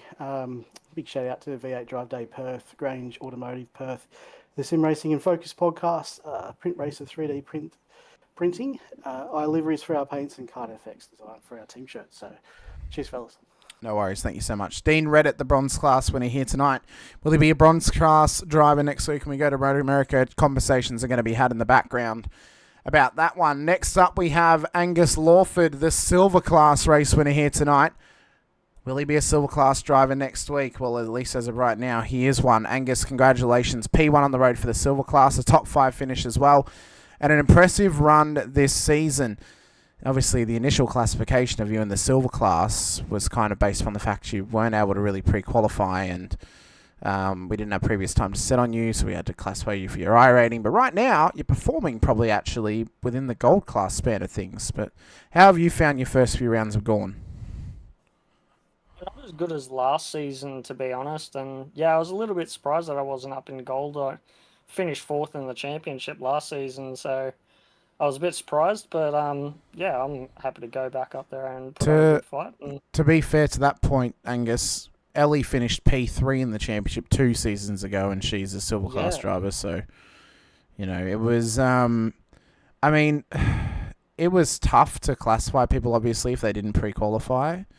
And eventually it became a combination of, well, did you pre-qualify? Yes. What's your I rating? Okay, it's this much. Well, we're also having to compare it to other people's I rating, so that then kind of gives us our initial ranking. We were always going to reclassify as of the end of round 3. It's one of the reasons why we score on the overall, not on the classifications, because it means that we can freely move someone after round 3, and it doesn't affect where they sit in the overall championship. It just affects where they may sit in a class championship, which will be showing off next week for the first time once the classes are finalised. So, but no, I think you've driven very well this first few rounds. They're 3 tough tracks compared to the whole of last season, obviously. Going to Laguna Seca, Homestead, and then Chicago, you couldn't probably ask for more. 3 more completely different circuits in how they race, but also 3 more chaotic circuits as you could offer them up as well. So I think to withstand the chaos of last week and round 1, and the fact that Chicago wasn't very chaotic tonight, you've actually done very well to put yourself in the position that you are, not only in this race, but also in the championship at this point too. Yeah, no, it's been interesting. Round 1, I couldn't optimize as well as I wanted to, just because I have made the upgrade, finally got a new rig and a direct drive for once, so I've been learning all that on the fly and slowly getting quicker. And round 2, I botched it in race 1 on my own accord. I accidentally locked the brake and managed to have a really good round after that. And then this round, I tried keeping it off the walls, and it was good fun battling up the front. It was tough work. Had a lot of damage in the second race that I had to fight with, but it was pretty enjoyable. Well, you did a very, very good job, Angus, and I think you should hold your head high for having such a strong race. You're getting to be a better and better competitor every single week, no matter what you're driving, whether it's the P Cup, the NASCARs, or even supercars, or whatever it else may be that you're driving. You're improving each week, and it's really, really good to see. And to see the growth that you've had over sort of the last year or so when I've been calling your races has been extraordinary. So it's it's been a pleasure to this point in time, and I look forward to calling more of them. But let us know who helps get you out on track. Anyone else you want to give a shout out to as well. And for myself and all of us here in the league, congrats on the P1 in the silver class. P4 on the road tonight, and best of luck for Road America next week in round 4. I'd like to say thanks to you in the broadcast. You always make it enjoyable. To the Project 36 team with simrigs.com, Cataclysm PCs, Shockworks, and Outlier Speed Co. Is a new one, and CC Forged. Very good, Angus. Thanks, Thank guys. you. Thank you so much for coming over to chat to us. Angus Lawford, P1 for the silver class here tonight. Very likely will be lining up in gold class next week for his next outing here in the series. And finally, our race winner here this evening. It's his first win in the series on board the 54 Fastline Esports entry. It is Brady Stanley. Brady, congratulations. Your first race win in the series. I think even your first podium, actually, to this point as well. Congratulations on your efforts, and congrats on surviving the concrete barriers of Chicago. Well done. Cheers, mate. Yeah, that was a tough one to keep it between them. Easy, lots of 0x's out there, so it's quite nice to probably get a win. Probably 0x Christmas, I'm sure. I mean, it's handing out for free at this point. Yeah. I mean, Brady, that was probably one of the. It's definitely the best drive I've probably ever seen from you to this point. But probably actually one of the best drives we've seen from a race winner that's been put under pressure the whole race from start to finish. Like, you were under pressure from the get-go. It wasn't until probably after the pit stops that the pressure kind of dropped, because Pedersen and Muir came out behind Marshall. So they're trying to battle him, and you were able just to steamroll away a little bit. But to that point, you were put under massive pressure because you had 3 top-class quick drivers who had finished at the front of the field in the race prior, and they just couldn't get past you. You were a wall. It probably helped due to the fact that this is one of the toughest tracks to pass at. It's quite easy to defend at, but you put your car in the positions where you needed to, and you actually defended really well. So, I think you should be very proud of the effort you put in tonight to take home the race win. Yeah, cheers. Yeah, it was tough. I was waiting for them to get a run and just sort of put it up the inside, because I wasn't gonna particularly fight it because of how much quicker they were. So I was just hoping to if they made a move to just slot in behind and keep the pace going, but it never materialized. So yeah, I was probably helped with the fact that they did start battling. Probably helped with the fact that Pedersen chased yous all down, because that kind of put the key in the door for you to unlock, because as he started battling Sam and then started battling Gordon, that kind of took the focus off of you from them, and you were just kind of able to hang out in front of them whilst they were battling away. So I think that probably had a big factor in it too. But nonetheless, you had a great race, a really, really great race. 4 points on the board for the feature race. And going into next week at Road America, you carry a bit of momentum with you now. Are you feeling confident going into that one, or are you thinking there might be a bit of work to do before we go racing for 60 minutes out there? Just see how it goes. I don't think I'll be able to beat the top guys on that one, but if I'm, top 5, if I can be pretty close to them, I'll be happy with that. Well, it's been a fantastic effort from yourself tonight, Brady. Congratulations on your first win and your first podium as well. Let us know who helps get you out on track. Anyone else you want to give a shout out to, and for myself and everyone else here in the league. Congrats on the win, and best of luck next week out at Road America. Yeah, cheers. Thanks, man. Just like to thank Fastlane Esports guys, System Decal for the liveries, 17RC, Hartley Engines, and you guys for putting on the series and the stream, and it's good fun. Well, best of luck next week, Brady. Brady Stanley, our race winner here this evening. A massive congratulations to him once again. And a thank you to everyone who's watched along with us here tonight as well. It's been a fantastic evening on the road for us here in the IRWC. It's always a highlight of my week whenever we get to go racing, and I absolutely love it every single week. So I thank you all once again. Next week, though, we will be running, as I mentioned, out at the wonderful Road America circuit. It is going to be a fantastic venue for us to take these cars around. You guys don't want to miss any of that action, so be sure to hit the like button, the subscribe, and the bell icon too, so you're notified whenever we go racing. Feature race to come your way next week. It's going to be one to look forward to. Rest of your week, though, on the docket for Infinity Broadcasting. We're bringing you live Friday night the IRWC Rodknock Cup out from Chicagoland.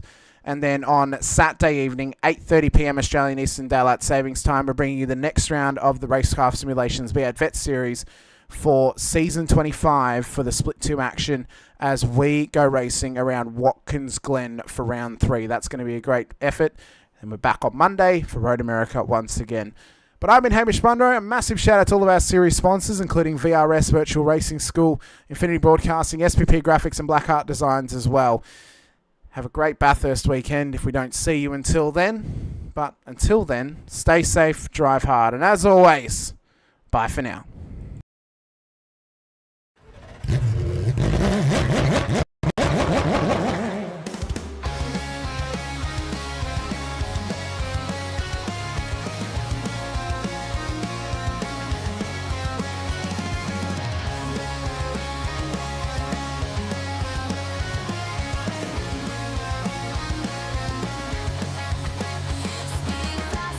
Control, feel the thunder in my soul. Through the danger, through the pain, only one thing to do to get to victory lane.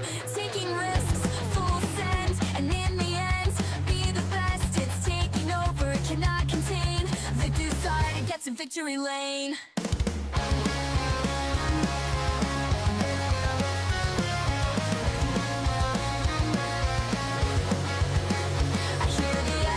Of the past, the roaring ghosts that never last. But here I stand, the finish line. One last race, one last time. Through it all, get past the pain. Cutting laps, making gains. Feeling tired, get to my aim. The desire to get to victory lane. Speeding faster, no control. Feel the thunder in my soul. Through the danger, through the pain. Only one thing to do to get to victory lane. Taking risks, full send, and in the end, be the best. It's taking over, cannot contain the desire to get to victory lane.